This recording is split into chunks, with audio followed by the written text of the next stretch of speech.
Pemirsa, 3 nelayan ditemukan selamat setelah sempat terombang-ambing di perairan pantai Pegamatan, Desa Sumberkime, Kecamatan Grogak, Kabupaten Buleleng. Ketiganya berencana memeriksa keberadaan rumpon di perairan tersebut.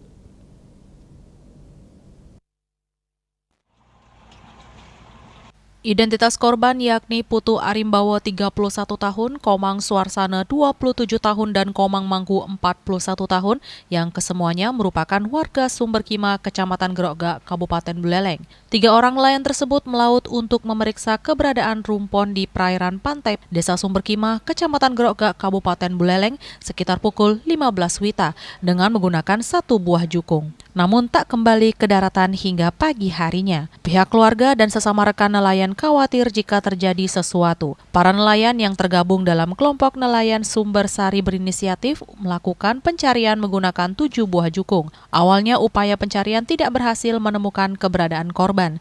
Kantor Pencarian dan Pertolongan Denpasar menerima informasi memberangkatkan 6 personel dari pos pencarian dan pertolongan Buleleng menuju lokasi dengan menggunakan rigid inflatable boat. Penyisiran dilakukan ke arah barat laut. Saat melakukan pencarian diterima informasi bahwa ketiga nelayan itu ditemukan dalam keadaan selamat dengan posisi berada di perairan Seririt, Kecamatan Banjar, Kabupaten Buleleng.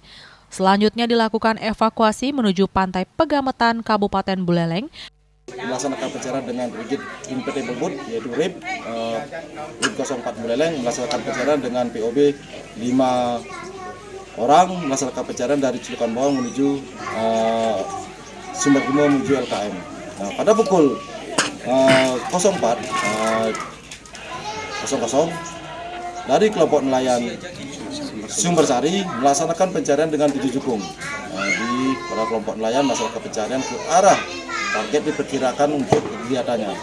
Pada pukul 07.00 target ditemukan terikat di salah satu rumpon dengan kondisi aman dan sehat. Mereka menuturkan bahwa jukungnya alami kerusakan mesin dan terus terbawa arus hingga merapat di salah satu rumpon hingga bermalam di tempat tersebut. Raiswantara, Bali TV.